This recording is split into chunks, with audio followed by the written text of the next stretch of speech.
अल्हम्दुलिल्लाह अज़्ज़ व जल आशिकान गौसुल आज़म अलैहि रहमतुल्लाहिल अकरम। क्या बात है गौसे पाक की कि आज हमें 11वीं शरीफ बनाने की सादत नसीब हो रही है। खुदा के फजल से हम पर है साया, खुदा के फजल से हम पर है साया, खुदा के फजल से हम पर है साया, हमें दोनों जहां में है सहारा गौसे आज़म का। माशाल्लाह ये आलमी मदनी मरकज फैज़ान मदीना में जो आशिकान गौसे आज़म है, इनमें हज की कुरानदादी का भी सिलसिला है। सुभान अल्लाह। तो मजीद 2 नाम पुकारे जा रहे हैं, अगर ये यहाँ मौजूद हों तो मदनी तरबियत गाह पे हाजिर हो जाएं। रावला कोट के सैयद हुसैन बिन अलफदीन,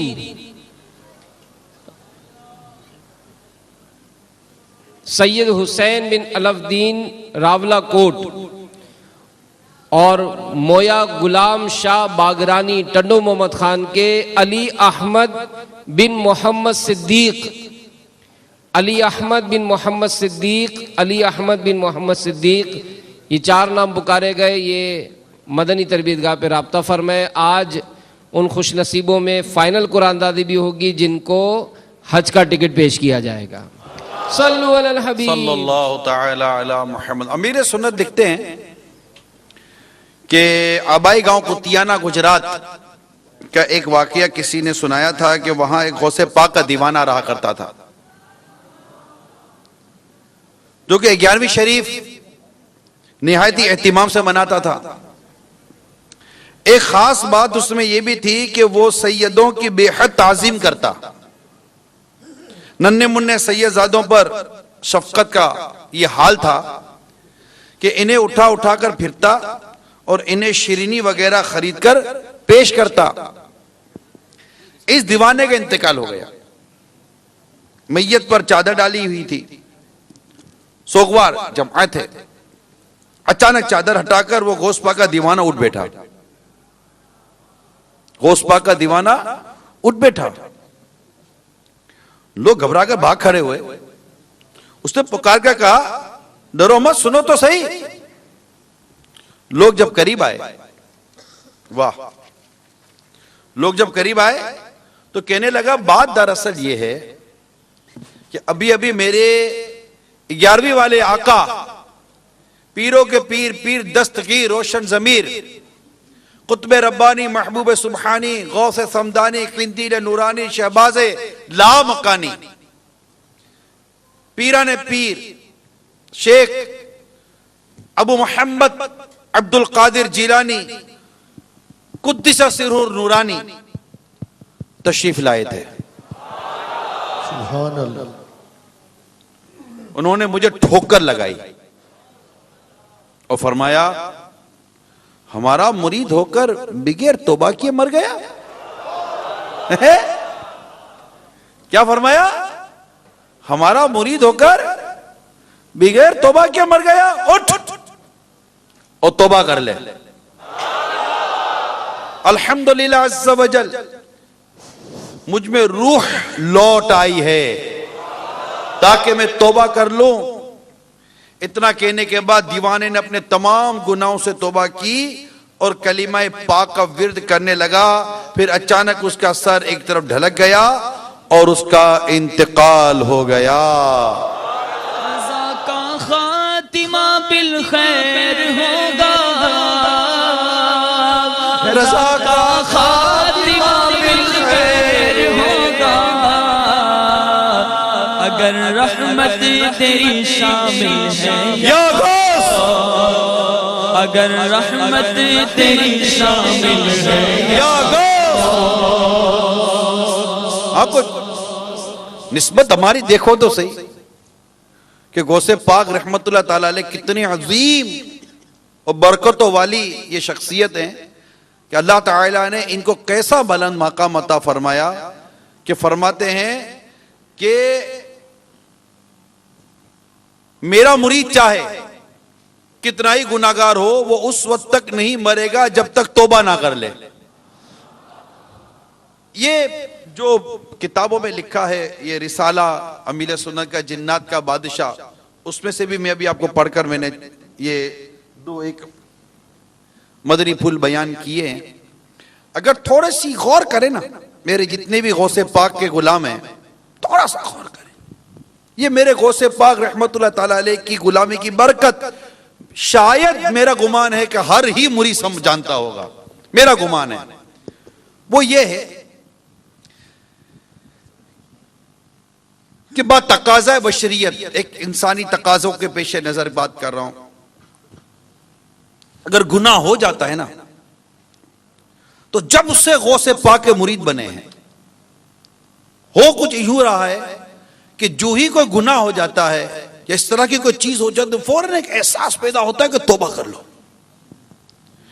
ये जो मैं अर्ज कर रहा हूं, ये शायद हो सकता है कि मेरे गौसे आजम रहमतुल्लाह ताला अलैह के तमाम गुलामों के शायद ये महसूस हो कि ये हर एक को महसूस नहीं होता।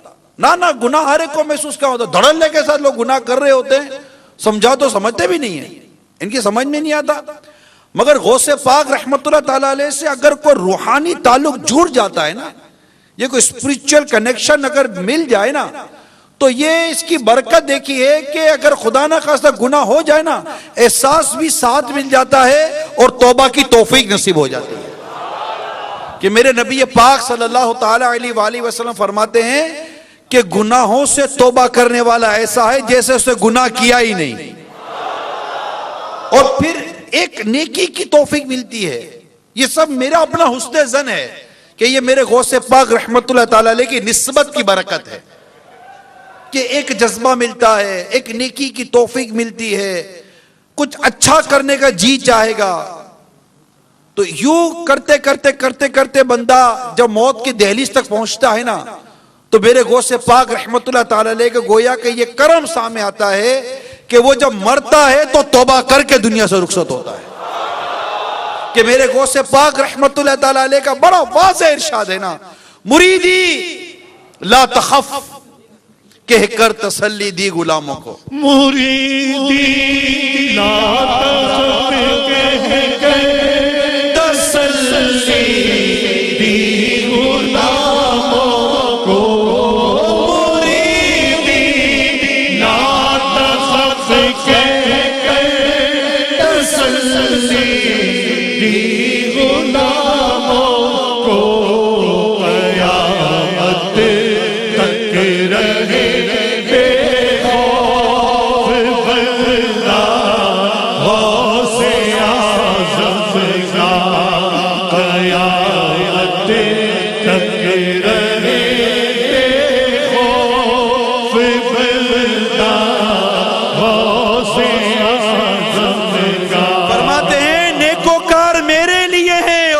गुनाहगार मुरीदों के लिए हो।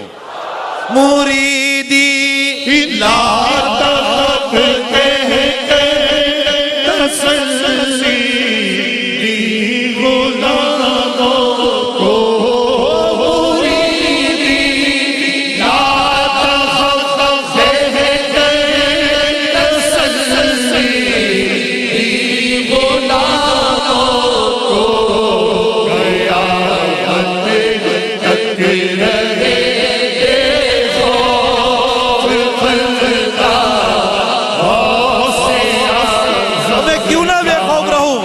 मेरे आका गौसे आजम रहमतुल्लाह ताला अलैह का वो मकाम है कि खुद मेरे आका सल्लल्लाहु ताला अलैहि वसल्लम ख्वाब में तशरीफ लाकर आपके मुंह में अपना लुआब दहन दाखिल फरमाए।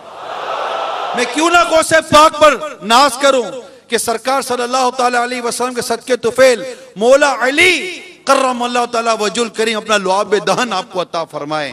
अल्लाह ताला ने आपको ऐसा मकाम दिया कि आपकी दुआ से लोगों की बिगड़ियां बढ़ जाती थी, आप जहां तशरीफ ले जाते बाहर आ जाती थी। अल्लाह ताला ने आपके जरिए दीन मतीन की वो खिदमत ली, कुरान और हदीस की वो खिदमत हुई, इस्लाह उम्मत का वो अजीम शान काम मेरे अल्लाह तबारक व तआला के करम से गौसे पाक के दस्ते मुबारक से हुआ कि वो अपनी मिसाल आप है। आपने अपने दौर में बड़ी बड़ी बुराइयों को मिटाया है, बड़ी बड़ी बुराई को मिटाया। उमरा बड़े बड़े लोगों में जो बुराइयां थी और जो बड़े पैसे वाले या अरबाब इक़्तिदार टाइप के जो लोग थे, उनमें जो बुराइयां थी, मेरे गौसे पाक रहमतुल्लाह ताला ने उनकी बुराइयों को ख़त्म किया, उनमें वाज़ व नसीहत की, उन्हें नेकी की दावत पेश की। और ख़ुद मेरे गौसे पाक रहमतुल्लाह ताला अलैह के वजूद को अल्लाह ताला ने ऐसा बाबरकत बनाया कि आपके करीब आने वाला भी महरूम नहीं लौटा जाता, उसको भी नवाज दिया करते थे। अत्ताए क्या करते थे, दिलों के हाल पहचान लिया करते थे मेरे गौसे पाक रहमतुल्लाह ताला अलैह, बल्कि दिलों में जो ख्यालात होते थे उससे निकाल लिया करते थे और अच्छे ख्यालात दिलों में दाखिल कर दिया करते थे। हमारी लाज किसके हाथ में बगदाद वाले के, हमारी लाज किसके हाथ में बगदाद वाले के, मुसीबत टाल देगा मैं किसका हौसले आज़म का, मुसीबत टाल देगा मैं किसका हौसले आज़म का। यहां तक मेरे गौसे पाक रहमतुल्लाह ताला अलैह जैसा कोई आलिम और मुफ्ती आपके दौर में नहीं था। इतने बड़े मुफ्ती, इतने बड़े बड़े उलमा से जो मसाइल हल नहीं होते थे, मुफ्तियान कराम से जो मसाइल हल नहीं होते थे, वो मसला मेरे गौसे पाक हल फरमा दिया करते थे। इल्म, अमल, तकवा, परहेजगारी। जी हाँ, ये गौसे पाक रहमतुल्लाह ताला अलैह जो अपने मुरीदों को फरमाए ना, मुरीदी ला तकफ, मुरीदी ए मेरे मुरीद तुझे डरने की जरूरत नहीं है, मैं हूं, अल्लाह मेरे साथ है। खुद ये गौसे पाक जो हमें कह रहे हैं मुरीदी ला तखफ, खुद ये गौसे पाक रोज के 1000 नफल नमाज पढ़ें, कुरान करीम की तिलावत करें, मुफ्ती हों, आलिम हैं, तकवा, परहेजगारी, 25-25 साल इराक के जंगलात के अंदर रियाजत करें, मुजाहिदे करें। तो ये जो बिशारत है ना कि मुरीदी ला तखफ, इसका यह मतलब नहीं होता कि हम जनाब आजाद हो जाएं, गुनाह करते रहें, बुराइयां करते रहें। नहीं, ये तो एक बहुत बड़ा आसरा, बहुत बड़ा सहारा है, बहुत बड़ी उम्मीद है, बहुत बड़ी धारस है। ये तो नबी पाक सल्लल्लाहु ताला अलैहि वसल्लम के हदीस पाक है कि मेरी शफात मेरे गुनाहगार उम्मतियों के लिए है। मगर इस तरह की जो बिशारतें हैं, इन बिशारतों से हमें बेबाक नहीं किया जाता। इन बिशारतों से हमें एक उम्मीद है, एक धारस है, एक आस है, बुजुर्गों के साथ, अपने बड़ों के साथ, अल्लाह ताला के नेक बंदों के साथ। मगर इसके लिए हम अपनी इबादत और अपनी रियाजत और अपनी तिलावत को क्यों छोड़े? क्या बल्कि यहां तो उल्टा यह देखना चाहिए कि हम कहें मैं गौस पाक का मुरीद हूं, हम कहें मैं गौस पाक का मुरीद हूं, तो कोई ये ना कहे कि तू गौस पाक का मुरीद होकर नमाज नहीं पढ़ता। ये कोई हमें क्यों कहे यार? मेरी निस्बत मेरे गौस पाक से रहमतुल्लाह ताला अलैह, और उन्हें मैं कहूं कि मैं गौस पाक का मुरीद हूं, इतने बड़े मुफ्ती का मुरीद हूं, इतने बड़े आलिम का मुरीद हूं, इतने बड़े वली का मुरीद हूं, मैं गौस का मुरीद हूं, मैं इतनी बड़ी शान वाले का मुरीद हूं, और कोई कहे कि तू इतनी शान वाले का मुरीद है, तू गुनाह करता है, नमाजें छोड़ता है, दाढ़ी मुंडाता है, जहालत की जिंदगी गुजारता है। तेरे पीर और मुर्शिद तो आलिम थे, मुफ्ती थे, इनकी बारगाह में जब इब्ने जोजी रहमतुल्लाह ताला अलैह हाजिर होते तो आपका इल्म देख कर दंग रह जाया करते थे। इतनी बड़ी शान थी आपकी इल्म और वजात की, इतनी करामतें हैं आपकी, इतनी बरकतें हैं आपकी, और आपका मुरीद बेनमाजी रह जाए, आपका मुरीद इल्म दीन से दूर रह जाए, आपका मुरीद सूद खाए, आपका मुरीद रिश्वत का लेन देन करे, आपका मुरीद दाढ़ी मुंडा हुआ हो। बल्कि अमीर सुन्नत फरमाते कि मेरे गौसे पाक रहमतुल्लाह ताला अलैह की दाढ़ी मुबारक के बारे में लिखा है कि आपकी दाढ़ी मुबारक इतनी घनी थी कि सीने मुबारक को ढक लेती थी। इतनी प्यारी और इतनी नूरानी दाढ़ी थी मेरे गौसे पाक रहमतुल्लाह ताला अलैह की। मगर एक गौसे पाक के गुलामों, तुम्हें क्या हो गया? मेरे गौसे पाक रहमतुल्लाह ताला अलैह अपने प्यारे आका मक्की मदनी मुस्तफा सल्लल्लाहु अलैहि वसल्लम की सुन्नत पर अमल करके पूरी दाढ़ी रखें, और तुम गौसे पाक के गुलाम होकर दाढ़ियां मुंडाओ और नबी पाक के गुलामों जैसी शक्लें बनाओ। ये क्या होगा? गौसे पाक रहमतुल्लाह ताला अलैह कसरत के साथ नमाजें पढ़ने वाले, गौसे पाक रहमतुल्लाह ताला अलैह ईशा के वजू से कई कई बरस तक फजर की नमाज अदा करने वाले, मेरे गौसे पाक रहमतुल्लाह ताला अलैह कई कई मर्तबा कुरान करीम पढ़ने वाले, तिलावत करने वाले, अल्लाह तबारक व तआला को राजी करने वाले, तकवा इख्तियार करने वाले और हराम से बचने वाले थे। ये थे मेरे गौसे पाक रहमतुल्लाह ताला अलैह। इनकी बरकतें हैं, इनकी करामतें हैं। मगर गौसे पाक रहमतुल्लाह ताला अलैह का मुरीद, आपका चाहने वाला, आपका मानने वाला, आपका नाम लेने वाला, ये इस तरह बेअमल नहीं रहना चाहिए। इसको परहेजगारी इख्तियार करनी चाहिए, इसको तकवा इख्तियार करना चाहिए, इसको हराम रोजी से बचना चाहिए। हमारी जिंदगियों में कई 11वीं आई, चली गई, कई बड़ी रातें आई, चली गई, मगर हमें फर्क नहीं आता। आज हमारी खुशकिस्मती है कि बड़े पीर साहब की 11वीं शरीफ नसीब हुई है, अल्हम्दुलिल्लाह अज़्ज़ा वजल। ये बार बार थोड़ी को जिंदगी में मौके आते हैं, क्या पता आते साल जिंदा रहें या ना रहें, यही नहीं पता कि ये रात भी गुजार पाए या ना गुजार पाए, जिंदा रहें या ना रहें, क्या ही अच्छा हो। ये मेरे गौसे पाक रहमतुल्लाह ताला अलैह के चाहने वालों, मानने वालों, मोहब्बत करने वालों और मेरे गौसे पाक की 11वीं मनाने वालों, जरा सोचो, ऐसा कुछ नहीं हो सकता कि आज की रात हमारी ऐसी बन जाए कि अगर आज तक अगर हम बेनमाजी थे या कुछ पढ़ते थे कुछ नहीं पढ़ते थे, तो वो खलास आज से हम पक्के नमाजी ना बन जाए, पक्के नमाजी ना बने यार। कोई कैसे कहकर चला जाए, कोई कैसे कहकर चला जाए यार, कि मतलब मैं तो गौसे पाक की बारगाह में अर्ज करता हूं कि वो है ना कि फिरता है मारा मारा, कौन सा शेर है,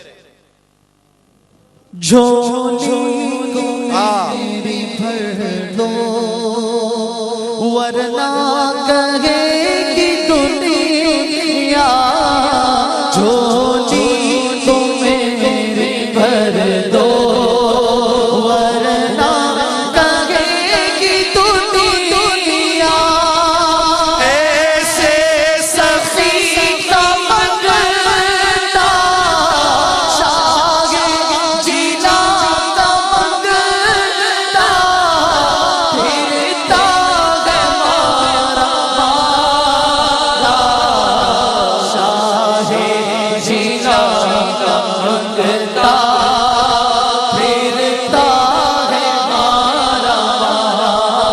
अच्छा ये सबकत लिसानी जबान से कुछ निकल गया तो मेरी मुफ्ती साहब ने तवज्जो दिलाई है कि नबी पाक सल्लल्लाहु ताला अलैहि वसल्लम के गुलामों जैसी शक्ल बनानी चाहिए। और शायद मेरी जबान से निकला कि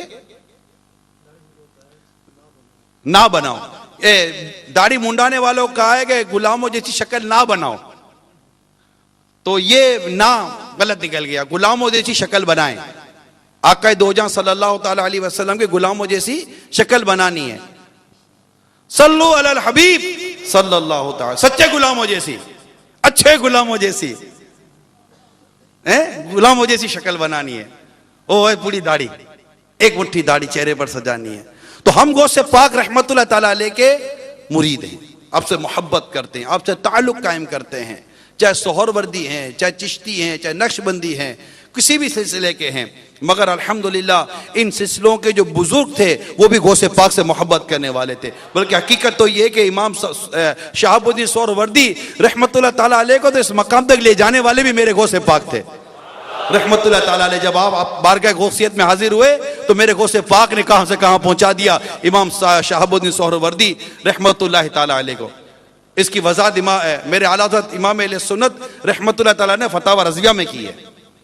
तो अर्ज करने का मकसद ये कि आज हमको ऐसा अज़म करके उठें, ऐसा वादा करके उठें, ऐसी को नियत करके उठें कि हम गुनाहों भरे सिलसिले को छोड़ दें, परहेजगारी इख्तियार करें, नेकी का रास्ता इख्तियार करें, नमाजी बने, सुन्नतों के पेकर बने। मेरे गौसे आज़म रहमतुल्लाह ताला अलैह ने नेकी की दावत आम की, आपके खुलफा ने नेकी की दावत आम की, आपके मुरीदों ने भी नेकी की दावत आम की। मैं किताब में गौसे पाक रहमतुल्लाह ताला अलैह के अंदाज़ तबलीग दीन को पढ़ रहा था कि किस अंदाज से आपने इस्लाम के और दीन का काम किया, तो इसमें चंद चीज़ें बड़ी नुमायां थी जो मुझे अमीर सुन्नत की ज़ात में लगी। मिसाल के तौर पर गौसे पाक रहमतुल्लाह ताला अलैह बैत करते थे, मेरे गौसे तो मेरे अमीर सुन्नत ही बैत करते हैं। आप बयानात करते थे, वाज़ो नसीहत करते थे, अपनी सोबतों से नवाजते थे। फिर आपसे ताल्लुक़ रखने वाले जा जाकर नेकी की दावत आम करते थे, दीन और इस्लाम की दावत आम करते थे। तो ये जो अंदाज गौसे पाक रहमतुल्लाह ताला अलैह का था, ऐसा ही अंदाज अल्हम्दुलिल्लाह आज हमें अमीर सुन्नत में भी नजर आता है। दावत इस्लामी गोया के हमारे गौसे पाक रहमतुल्लाह ताला अलैह के अंदाज को लेकर आगे बढ़ रही है, आगे चल रही है। हमें हिम्मत करनी चाहिए, आज बड़ी जरूरत है। यानी अमीर सुन्नत ने बड़ी प्यारी बात देखी कि नेकी की दावत की जितनी आज हाजत है ना, शायद इससे पहले ना थी। बहुत जरूरत है नेकी की दावत, क्योंकि बुराइयां बढ़ गई हैं, बुराइयां आसान हो गई हैं, सस्ती हो गई हैं, घरों में दाखिल हो गई हैं, हमारे बच्चों में गोया के बुराइयां दाखिल हो गई हैं। जिसे अल्लाह बचाए वो बचते हैं। तो आज ये अज़म करके उठें कि अल्हम्दुलिल्लाह जहां नमाजी बनेंगे, तकवा इख्तियार करेंगे, परहेजगारी इख्तियार करेंगे, वहीं पर नेकी की दावत की भी धूमें मचाएंगे। फिर गौसे पाक रहमतुल्लाह ताला अलैह आलिम थे। आप छोटी उम्र में मदरसा पढ़ने के लिए जाते थे, आप पढ़ाते थे, पढ़ते थे। 18 साल की उम्र में इल्म दीन सीखने के लिए जीलान से बगदाद का सफर इख्तियार किया। ए मेरे मीठे प्यारे इस्लामी भाइयों, हमें भी इल्म दीन हासिल करना चाहिए, हमें भी किताबें पढ़। अब जब माहनामा फैज़ान मदीना में मिला तो इसको पढ़ लें फौरन। इसी तरह और मक़ततुल मदीना किताब है, उसको पढ़ लें। अल्लाह तौफीक दे तो दरस निज़ामी के लिए जामिअतुल मदीना में दाखिला ले लें। कुरान करीम दुरुस्त करने के लिए मदरसतुल मदीना में दाखिला ले लें। इस तरह दावत इस्लामी के मदनी माहौल में आए, नेकी की दावत आम हो, कुछ सीखेंगे, समझेंगे, अमल करेंगे, आशिकाने रसूल की सोबत में बैठेंगे, हम दूसरों को देखेंगे, हमारे अंदर एक तब्दीली आती महसूस होगी कि यार ये माशाल्लाह इमाम वाले, दाढ़ी वाले, नेकी करने वाले, परहेजगारी इख्तियार करने वाले, यार मैं भी ऐसा ना हो जाऊं। हमारे तकरीबन जितने इस्लाम मदनी माहौल में ना, इसमें एक तादाद है जो इसी तरह मदनी माहौल में आती है कि इस तरह की सोबतें मिलती हैं, अपनायत मिलती है, प्यार मिलता है, तो दिल करता है यार मैं भी इन्हीं के जैसा हो जाऊं। तो ये अल्हम्दुलिल्लाह ये इसी तरह ये कारवां चलता चला जा रहा है। अल्लाह करीम हम सबको गौसे पाक रहमतुल्लाह ताला अलैह के गुलामों में दाखिल फरमाए, हमें नेकी की तौफीक अता करे, नेकी की दावत आम करने का अल्लाह ताला हमें तौफीक अता फरमाए। अब इंशाअल्लाह मनक़बत होगी और मनक़बत के बाद दुआ होगी, दुआ के बाद सलातो सलाम, फिर आपके लिए इंशाअल्लाह लंगर गौसिया का भी एहतमाम है।